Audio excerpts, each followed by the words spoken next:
El tercer tema es lo referente a endoscopía ginecológica. Entonces, la definición de endoscopía es la observación directa del interior de un órgano o de una cavidad, ¿no?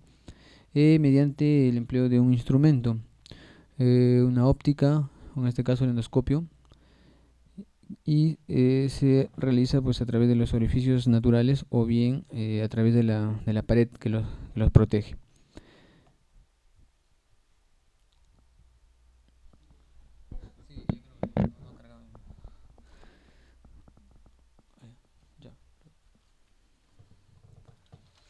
Entonces, en ginecología, cuando hablamos de endoscopía, nos referimos básicamente a la histeroscopía y la laparoscopía. La laparoscopía es la técnica que permite la visión de la cavidad abdominopélvica a través del laparoscopio. Eh, bueno, participa un gran número de cirujanos, instrumentistas y sobre todo el equipamiento, ¿no? Algunas generalidades. Desde sus primeras aplicaciones como técnica diagnóstica, pues ha ido desarrollando, ¿no? Se ha ido mejorando tanto el instrumental, los resultados, las cirugías o los campos o las áreas en las cuales se aplica, ¿no? Ahora pues actualmente se utiliza cirugía laparoscópica o en el área oncológica, ¿no? Ginecología oncológica está aplicando ya cirugía laparoscópica. Eh, mm, Como había mencionado, es el empleo de un instrumento para observar un órgano o una cavidad, ¿no? Históricamente nos remitimos hasta Hipócrates, ¿no? Donde empieza con en los espéculos, el espéculo rectal. Abulcasis empieza con un espéculo para la cavidad vaginal, un tubo vaginal con iluminación. Philip Bassini en el año 1800 empieza con lo que es el primer endoscopio. George Kelling en el año 1901 empieza con procedimientos o cirugías como la cilioscopía y, la técnica del neumoperitoneo.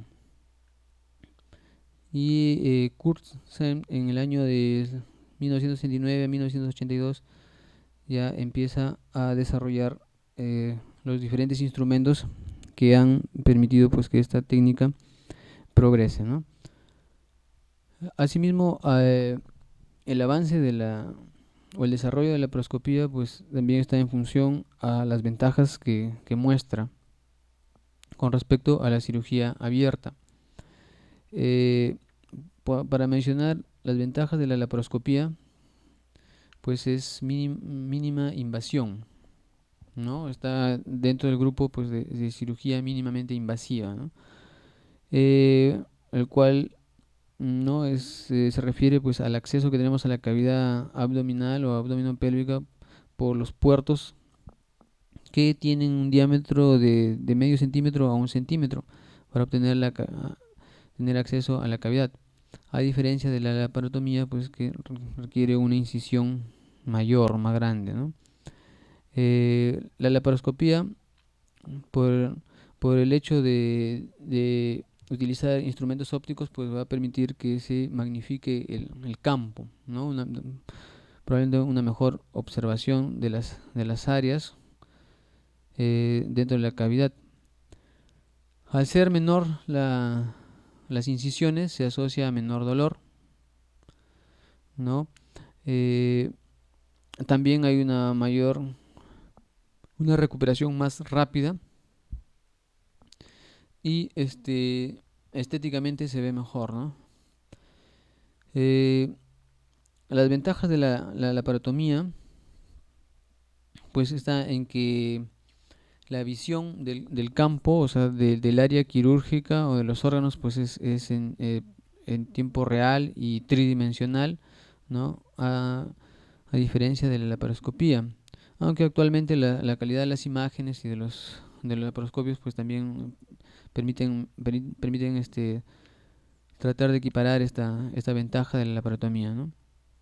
Hay una visión de profundidad por el hecho de ser una visión directa y permite el uso pues del tacto, ¿no? Para palpar ciertos órganos o ciertas estructuras y a través del tacto determinar su compromiso, ¿no? Su afectación. Y es menos costosa, ¿no? La laparotomía. Las desventajas de la laparoscopía, en cuanto a la visión, menciona las dos dimensiones que se observan, ¿no? En las pantallas. Hay un poco la pérdida de la profundidad, pero se está mejorando, ¿no? Con las nuevas técnicas, incluso con los nuevos equipos, ¿no? Eh, no permite el uso del tacto. El costo es mayor porque se utiliza personal que requiere mayor capacitación, instrumentos eh, más costosos, por ejemplo, los materiales, por ejemplo, el CO2 requiere la fuente de luz, pues aumentan sus costos, ¿no? Eh, a veces la cirugía laparoscópica resulta un poco más de mayor duración que una cirugía abierta y por ende puede ser un poco incómoda para los cirujanos. Eh, la laparotomía, las ventajas es al aperturar la cavidad pélvica, pues hay una cierta, un poco de limitación, ¿no? De la manipulación de los órganos. Lo que requiere pues destreza del cirujano para poder acceder o colocar los instrumentos, las pinzas o hacer las incisiones dentro de la cavidad pélvica. Desventaja, se asocia mayor dolor y por la incisión más grande, mayor manipulación de tejidos, también se asocia a una recuperación más lenta, ¿no? La cicatriz también va a ser mayor. En ginecología hay ciertas contraindicaciones para usar la laparoscopía. Se menciona como contraindicaciones absolutas los casos infecciosos como amplios, ¿no? Como una peritonitis, presencias de hernias de gran volumen o patologías cardiorrespiratorias severas, sobre todo por los cambios hemodinámicos o respiratorios que va a experimentar el paciente que es sometido a la cirugía laparoscópica, ¿no? Tanto de la anestesia general, en la mayoría de los casos, como de los cambios hemodinámicos, respiratorios, que produce el neumoperitoneo por el CO2. Hay ciertas contraindicaciones relativas, como la obesidad, básicamente por el acceso o la dificultad de la pared o, o la dificultad en cuanto a la longitud de los instrumentos para poder acceder, ¿no? a los órganos. Eh, en trastornos inflamatorios intestinales, puede ser una contraindicación relativa debido a que puede haber adherencias, ¿no? Bridas que pueden perjudicar una laparoscopía, ¿no? El hecho de cirugías previas también en algunos casos puede ser una contraindicación relativa, depende también del cirujano, ¿no? El laparoscopista. Eh, cuando el tumor abdominal es de gran tamaño, un poco difícil para hacer por cirugía laparoscópica, el embarazo también puede ser una contraindicación relativa. Eh, algunos principios de la laparoscopía. Bueno, esta imagen es para ver básicamente la posición eh, del paciente y la ubicación del anestesiólogo, de la torre de la laparoscopía, del ayudante y del cirujano, ¿no? En esa distribución acá en la técnica francesa, ¿no? Los franceses son los que han desarrollado, tienen principalmente gran experiencia, ¿no? en la laparoscopía. Y una variante, la técnica americana, la distribución del paciente, el ayudante, cirujano y las torres de la laparoscopía, ¿no? Y el anestesiólogo. Acá, por ejemplo, hay dos torres, ¿no? De la laparoscopía en los americanos.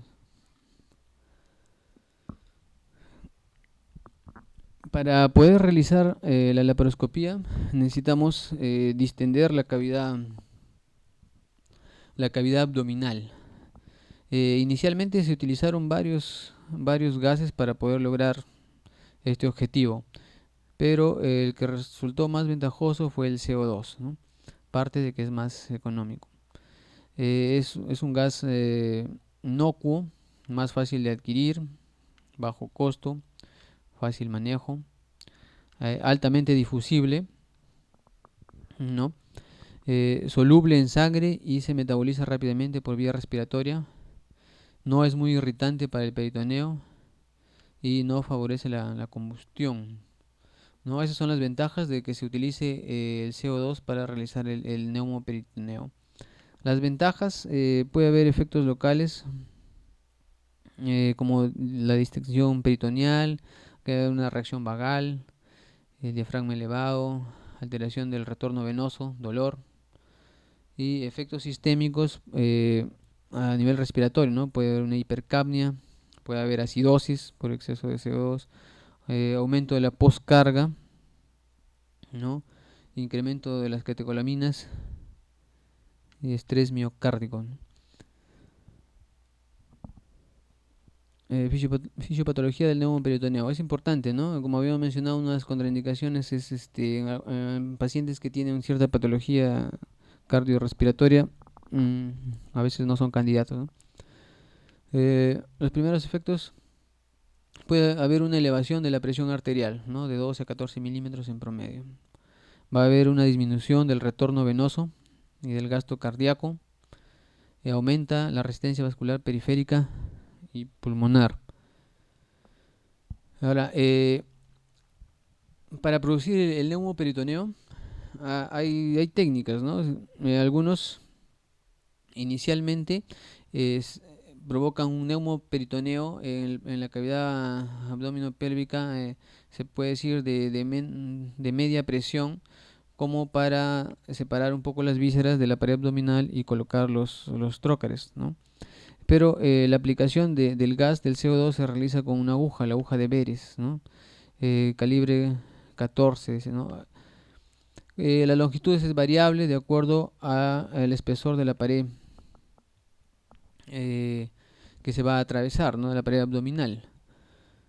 La aguja cuenta con un extremo proximal, una válvula y una llave de paso donde se conecta la manguera para el insuflador. Entonces es el primer paso, ¿no? La colocación de la aguja de Verres y provocar el neumoperitoneo. Se coloca la aguja y se procede a la insuflación.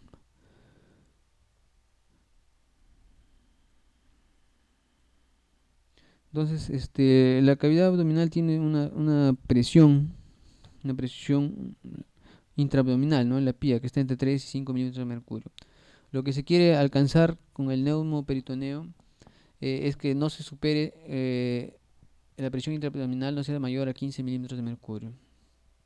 Y la insuflación, o sea, hay una insuflación continua de CO2, ¿no? Que está en un rango de 1 a 2 litros por minuto. Tiene que estar administrándose el CO2. Entonces se inserta, dice, el resto de los trócares con una presión de 15 milímetros y conducir la cirugía a presiones más bajas, entre 10 a 12, ¿no? Inicialmente se aumenta la presión con la idea de distender más la cavidad y no de repente lesionar, ¿no? Los órganos o los vasos al colocar los trócares, sobre todo el puerto de mayor diámetro, ¿no? Este es el equipo que permite la insuflación y el control de la presión intraabdominal y la administración continua del CO2, ¿no? Después está el laparoscopio, que viene a ser o sea, la parte óptica, ¿no? Es un tubo con un sistema óptico que puede haber diferentes diámetros y así como también el ángulo de visión puede ser diferente, ¿no? Se adaptan o hay variedad para de acuerdo a la cirugía o comodidad del cirujano. Requiere que esté conectado pues, a un monitor, ¿no? A un monitor donde el cirujano pues va a visualizar la cavidad abdominopélvica. Y los instrumentos que permiten eh, hacer el abordaje a la cavidad, pues los trócares, que pueden ser desechables y reutilizables, y en general están compuestos de una camisa o cánula, la punta o punzón, un sistema de llenado y una llave de insuflación. Acá vemos algunas imágenes de algunos trócares desechables, los trócares metálicos que se reutilizan, y las pinzas o parte del instrumental, ¿no? Las pinzas, tijeras, eh, las ondas de aspiración. Hay dispositivos de coagulación, monopolar, bipolar. Eso es en general no los instrumentos que se utiliza en la laparoscopía. Ahora, en cuanto a las indicaciones, la parte obstétrica, perdón, la parte ginecológica, una de las indicaciones que de repente cuando se inicia a implementar esta técnica, pues es la esterilización tubárica, ¿no?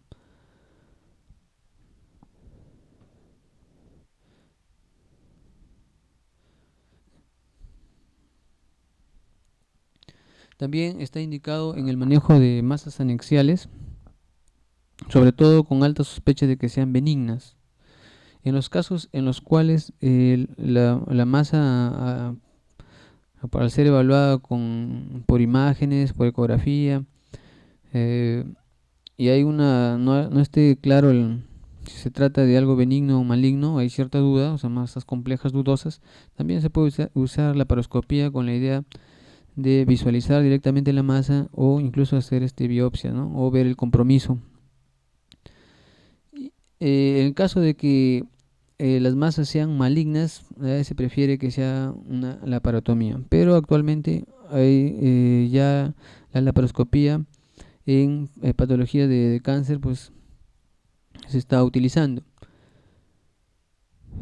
Ahora, las posibilidades terapéuticas que se utilizan o que se aplican en el momento de la laparoscopía, pues está desde la aspiración, ¿no? Se puede aspirar un quiste simple, puede ser una incisión y se puede aspirar y se extrae la cápsula o el contenido, ¿no? Se puede hacer quistectomía también, e incluso se puede hacer la extracción de todo el anexo completo, ¿no?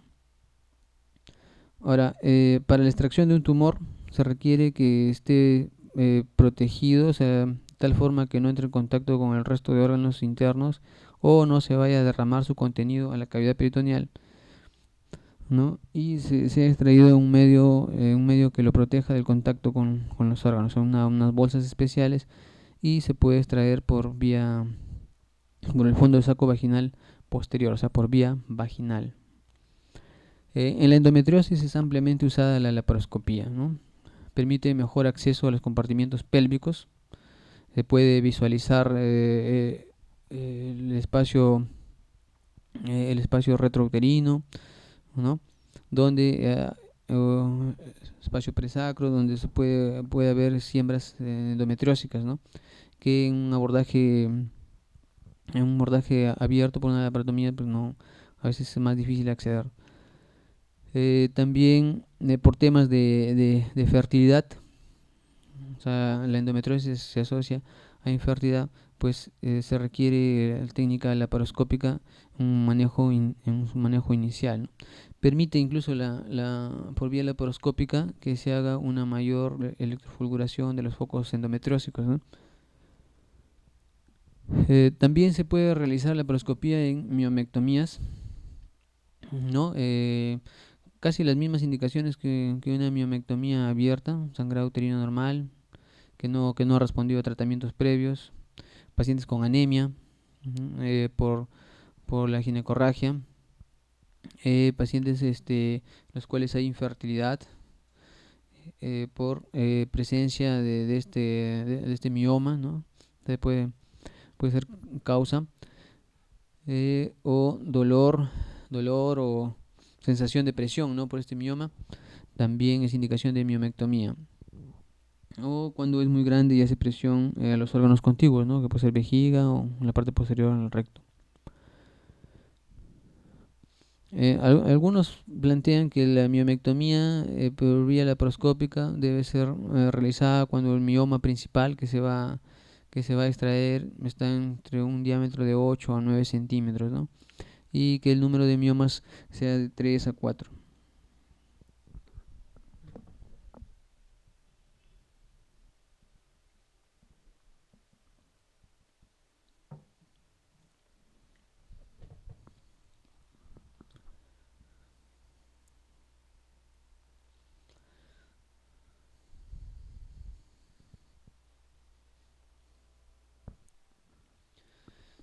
Actualmente se está haciendo también histerectomías, ¿no? Laparoscópicas. En cuanto a la histerectomía, de preferencia, o como cuando vemos en la evolución histórica de la parte quirúrgica, la histerectomía, pues la vaginal, la que ha sido de elección. Después se pasó a la vía abdominal y últimamente a la vía laparoscópica, ¿no?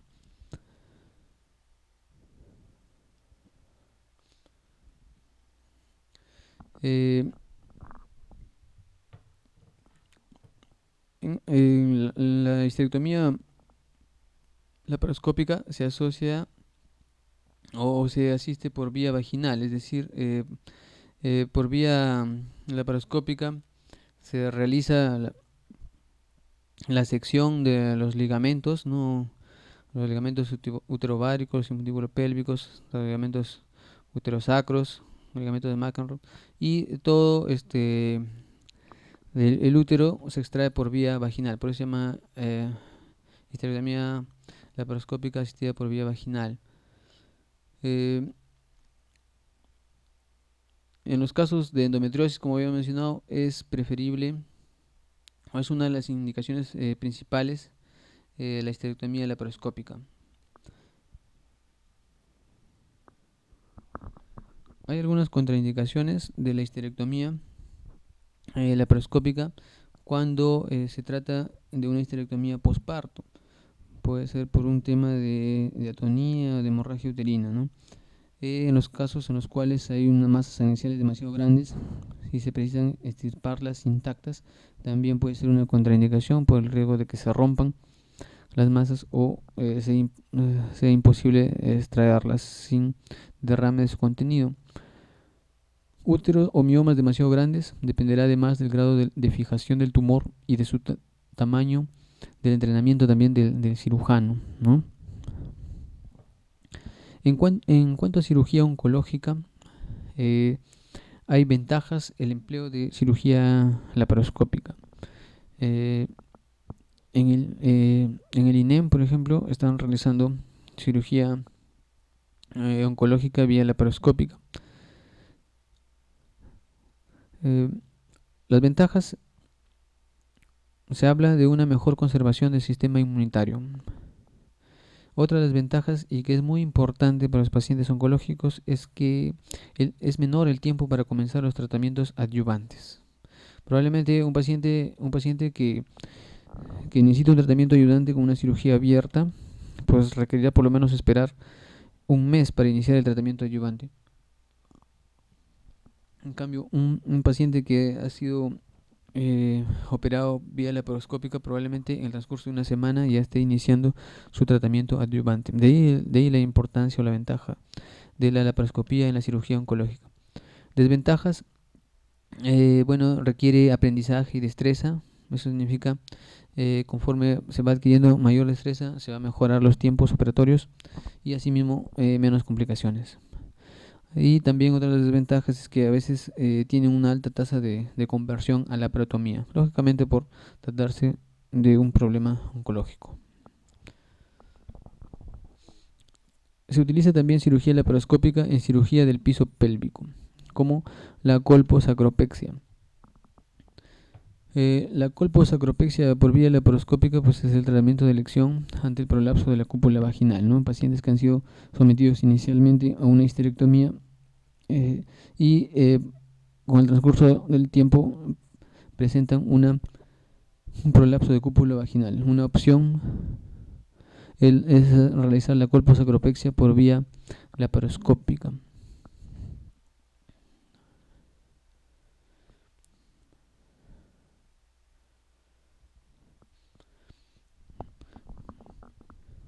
Bueno, esas eran las principales indicaciones de la laparoscopía en ginecología. Ahora, en cuanto a la histeroscopía, la histeroscopía se define como una técnica que permite observar directamente el interior del útero. Entonces hablamos de un endoscopio de pequeño calibre que es de 3 a 5 milímetros a través del orificio del cuello uterino y requiere también distender la cavidad endometrial, ¿no?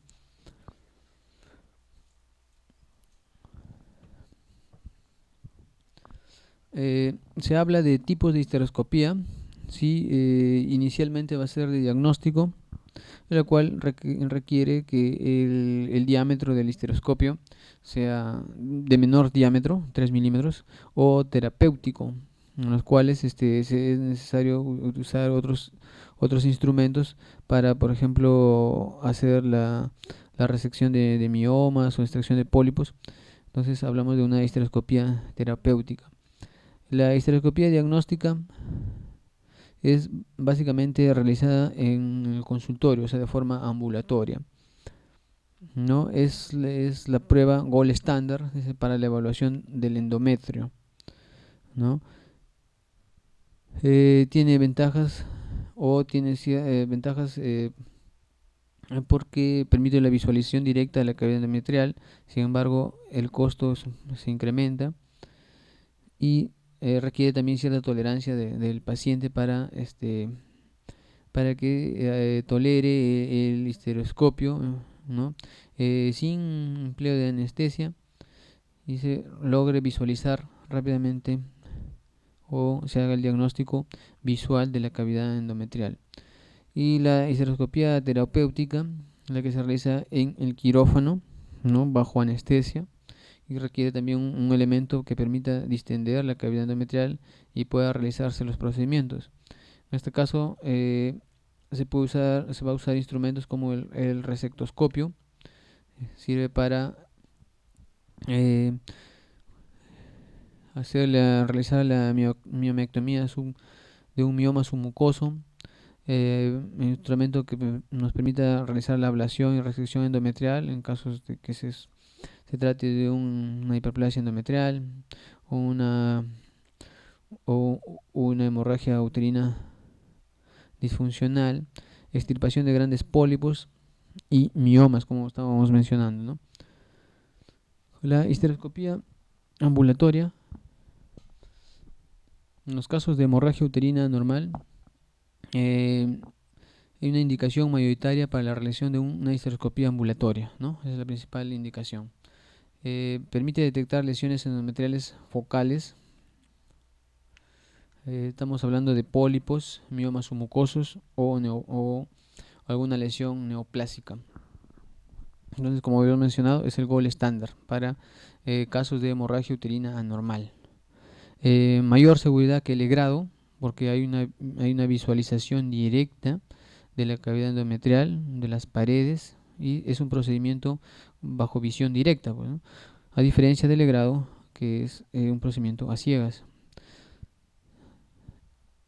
Y lógicamente supera la ecografía transvaginal porque es una visión bidimensional, a diferencia de la histeroscopía que nos permite una mejor visualización de las estructuras, ¿no? Proporcionando muestras para el estudio histológico, o sea, en ese momento de realizar la histeroscopía también pues, se puede realizar la obtención de muestras. Estudio de la metrorragia posmenopáusica, ¿no? En pacientes posmenopáusicas que presentan sangrado vaginal, se inicia su estudio con una ecografía transvaginal. Si el endometrio es menor de 5 milímetros, pues está dentro de lo normal, ¿no? Si es mayor de 5 milímetros, requiere una biopsia endometrial. Puede ser con una cánula o la opción, si se dispone, es la histeroscopía y la biopsia, que sería lo ideal, ¿no? Otras aplicaciones de la histeroscopía, otras áreas en las cuales se puede utilizar en los casos de esterilidad, infertilidad, para ver, evaluar la cavidad endometrial y puede detectarse, por ejemplo, malformaciones uterinas, tabiques uterinos en la cavidad endometrial, puede haber eh, úteros, útero con tabiques, útero bicornio, ¿no? En los casos de oncológicos, carcinoma, hiperplasia endometrial, también permite hacer el diagnóstico y tratamiento de la patología intracavitaria sospechado, ¿no?, por otros métodos de imagen, ¿no? Por ejemplo, si se detecta un pólipo, en ese momento se realiza su tratamiento, que es la exéresis del pólipo. En algunos otros casos se puede utilizar la histeroscopía, por ejemplo, DIUs extraviados o para ver su localización. En el síndrome de Asherman, donde hay cicatrices, adherencias en la cavidad endometrial para realizar una adherenciólisis. Eh, Se puede realizar también por histeroscopía la esterilización tubárica, ¿no?, donde se coloca unos dispositivos, el Shure es uno de ellos, un dispositivo tipo un resorte, se puede decir, pequeño, que se coloca en los oviductos, inicio de los oviductos, y va a producir una reacción inflamatoria y una obstrucción de las trompas uterinas, ¿no? Es como método de esterilización tubárica. ¿No? Bueno, el procedimiento requiere cierta preparación del paciente, básicamente información. El paciente tiene que estar informado de lo que se va a realizar, la técnica que se va a emplear, los efectos adversos que puede presentar.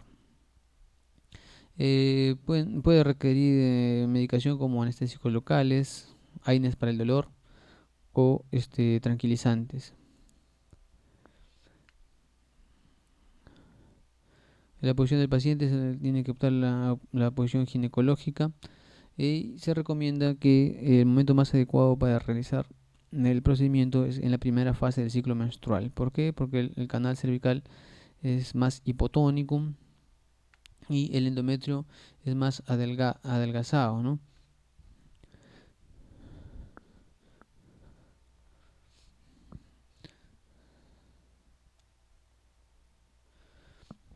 Bueno, este es un video donde se observa una histeroscopía. Vemos la cavidad endometrial por eh, como tratamiento de una hemorragia uterina anormal. Lo que se encontró en este paciente fue un pólipo endometrial. Vimos ahí un punto sangrante que era aparentemente la ubicación del pólipo. Previamente se había hecho su extracción y en este caso se había ingresado nuevamente a la cavidad endometrial para verificar la hemostasia. Como vemos, las imágenes, la visualización de la cavidad endometrial, pues permite una evaluación completa, ¿no? Y, eh, y de inmediato, ¿no? En este caso se trata de una histeroscopía terapéutica, donde se está utilizando un medio de distensión, un medio líquido de distensión de la cavidad endometrial.